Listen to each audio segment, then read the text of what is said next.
नमस्कार, आपण पाहत आहात सह्याद्री न्यूज, आवाज महाराष्ट्राचा। आतापर्यंत राजकारणी माणसं, आमदार असू देत, खासदार असू देत, मी सार्वजनिक मंचवरून सांगतो, गलाई बांधवांना सगळ्या लोकांनी यूज केलं आतापर्यंत। पण ज्या वेळेला आमच्यावर संकट आली त्या वेळेला इथल्या कुठल्याही नेत्यांनी आपल्या गलाई बांधवांची मदत केली नाही।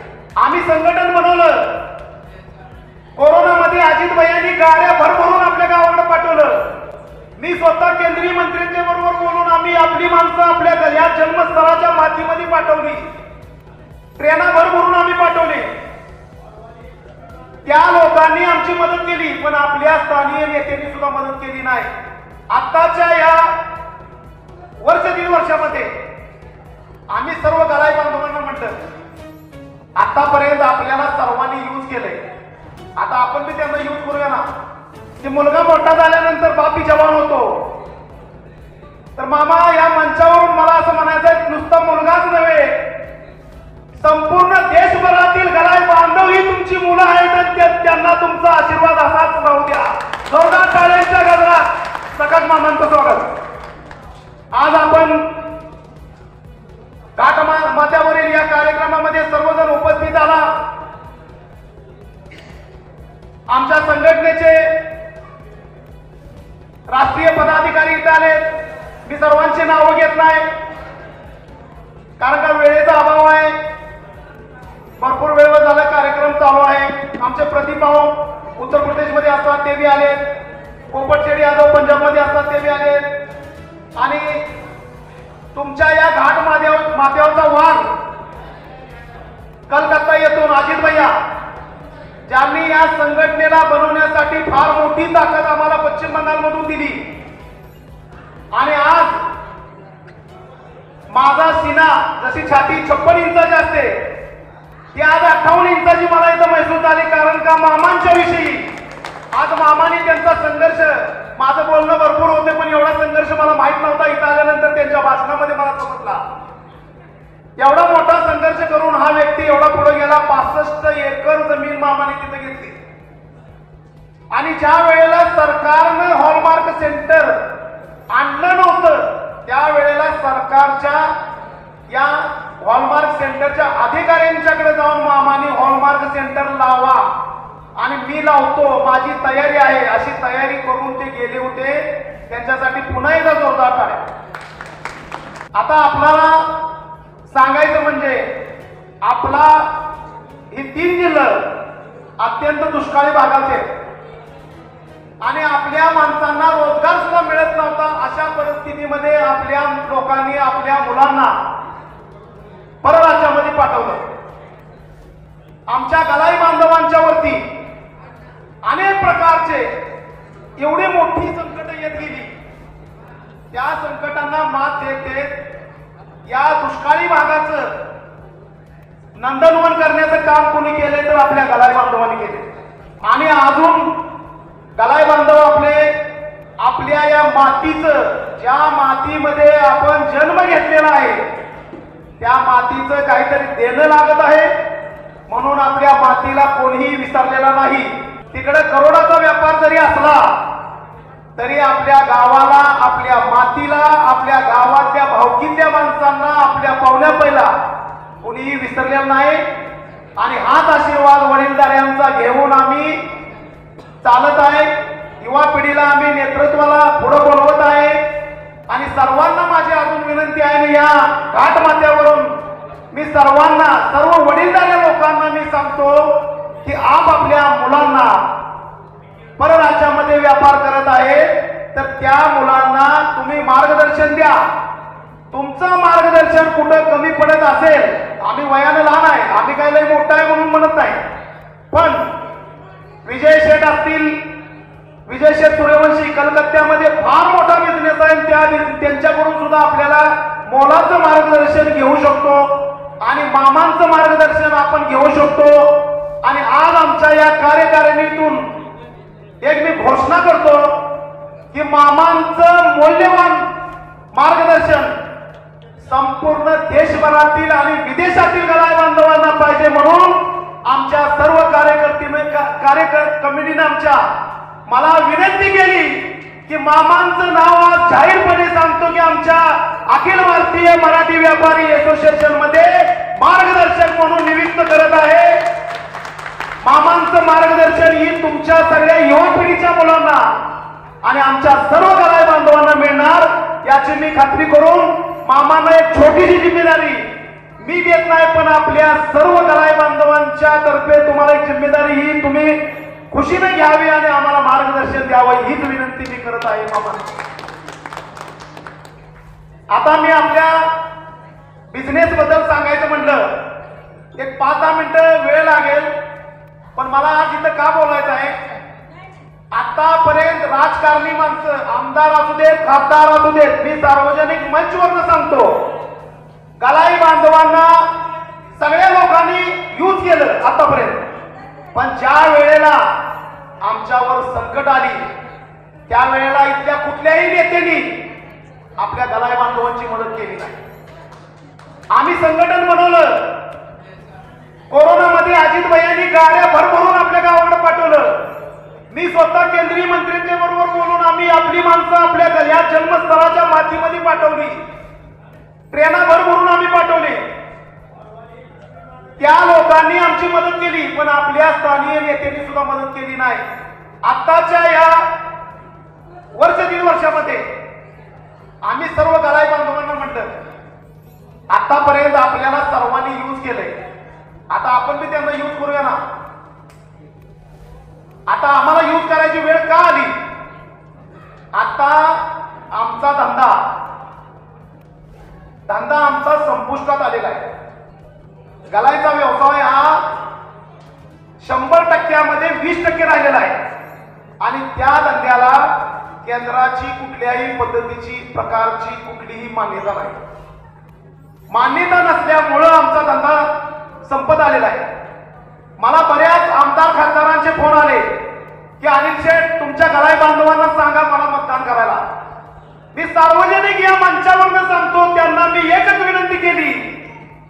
16 लाख लोक या 3 जिल्ह्यातली पुऱ्या देशामध्ये काम करत आहेत आणि ज्या ज्या मतदारसंघामध्ये तुमचं क्षेत्र येतंय त्यामध्ये 80% घरामधलं पोरग आमच्या कलाई व्यवसायात आहे आणि आमच्या कलाई व्यवसायाबद्दल तुम्ही कुठला विचार करत असाल तर तुम्ही जिथून विधानसभेत आणि संसदेत जाऊ शकाल.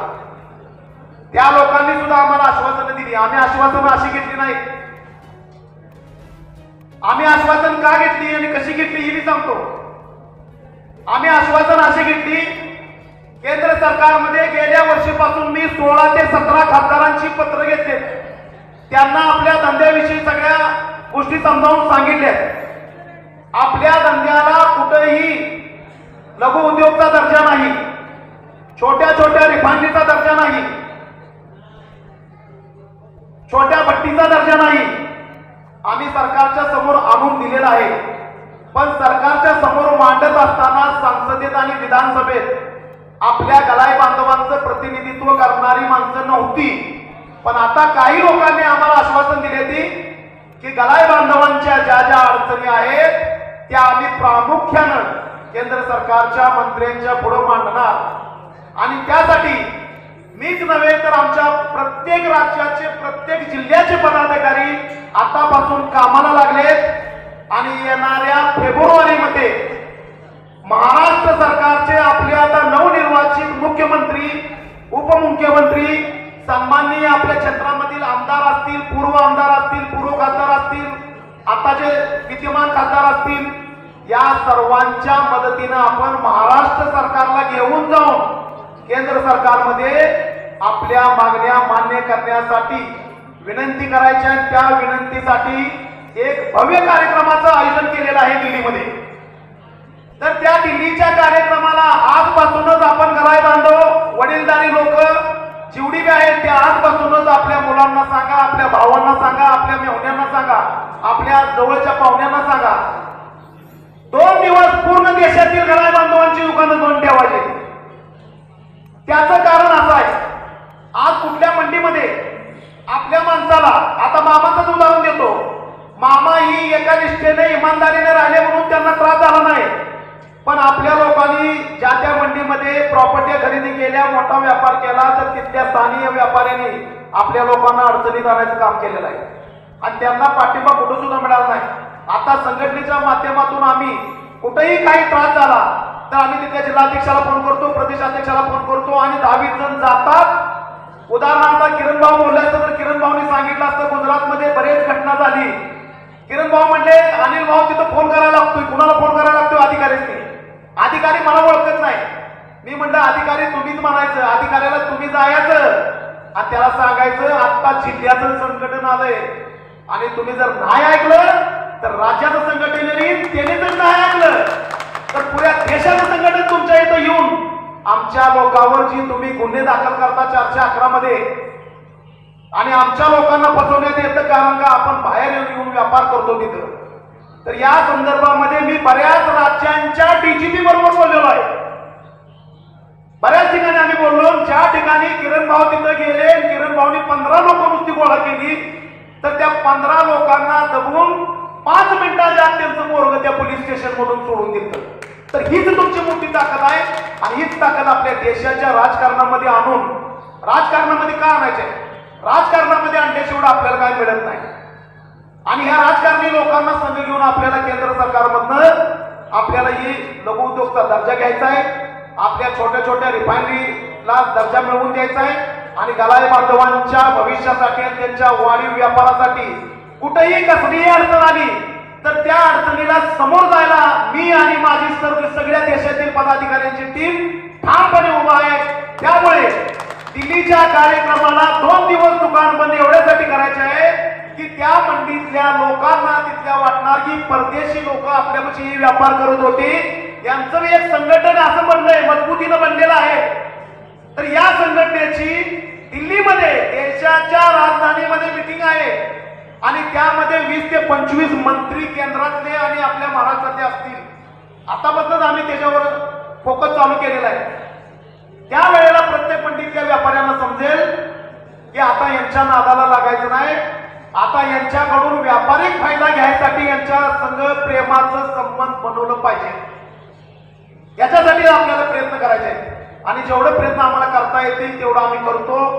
आणि आज या शुभ मुहूर्तावर, आज या तुमच्या या जागेमध्ये आज आपला एवढा मोठा भव्य कार्यक्रम, मामांच्या 52 वर्षापासून मामाने मेहनत केली, एवढ्या मोठ्या व्यापारात त्यांनी एवढं मोठं जग निर्माण केलं, त्याच्यासाठी पुढील आयुष्यासाठी, पुढील व्यापारासाठी मी त्यांना शुभकामना देतो. आपल्या सर्वांच्या वतीनं, आपल्या अखिल भारतीय मराठी व्यापारी असोसिएशनच्या वतीनं आपणास शुभकामना देतो. आणि तुम्हाला सर्वांना सांगायचं म्हणजे आपल्या गलाई बांधवांना सांगा, सगळ्या गलाई बांधवांना माझी एवढीच विनंती आहे की आपण धंदा करत असताना नुसत्या एका धंद्यावर निर्भर राहू नका. जोडधंदा करा. जोडधंदा केल्यामुळं एखाद्या धंद्यात नुकसान झालं तर दुसरा धंदा फायदा देऊन जातो. आणि आज या मातीचं नंदनवन तुम्ही केलेलं आहे तर इथं सोन्यासारखी नंदनवन दिसलं पाहिजे. अजून माझी अपेक्षा आहे की गलाई बांधवांनी एमसेक्स मध्ये आणि दारूमध्ये कुठेही पैसा घालवू नका. ही सगळे व्यवसाय सोडून आपल्या मातीचं काहीतरी आपण देणं लागतोय म्हणून आपल्या मातीकडे मी बघा. जसा मामानी आता दुबई आणि बाकीचा जी मामांच्या मुलांनी ही सगळा एवढा मोठा प्रोजेक्ट तयार केलेला आहे. आज किती मोठी तुम्हाला समजलं नसेल, मामाने एक शब्द वापरला, काय वापरला? पुऱ्या विश्वामध्ये, देशामध्ये नव्हे, कुठल्याही देशामध्ये आपल्या मुला-मुलींना कुठेही ऍडमिशन घ्यायचं झालं तर आपल्या मुला-मुलींना कुठं पाठवायचं म्हणून तिथनं सोच बंद होती आपल्या लोकांची.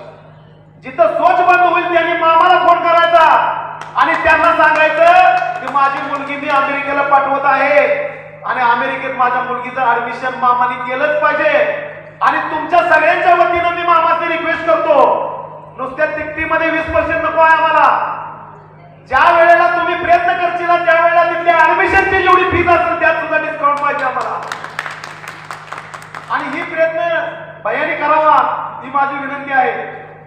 आणि बाकीचं आपल्या गलाई बांधवांचे जवळजवळ 70 ते 80 ग्रुप चालू आहे. ती 6 ते 6.5 लाख लोक आपल्या बरोबर आहेत. त्यांना सगळ्यांना विनंती करून एकमेकांचा संपर्क वाढवून एकमेकांची मदत आपण एकमेकांना घेऊया.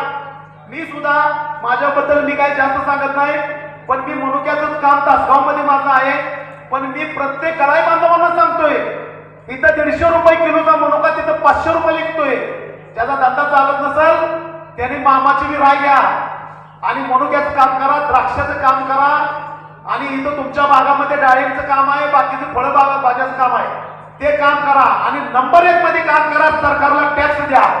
आता आपल्या सोन्या चांदीमध्ये गराई व्यवसाय 20% लोक नंबर 1चं काम करतात, 80% लोक आपले नंबर 1 करत नाहीत. तर त्यांना माझी विनंती आहे, तुम्हाला कुठेही अडचण आली रात्रीच्या 12 वाजेपर्यंत माझा फोन चालू असतोय, मला करा.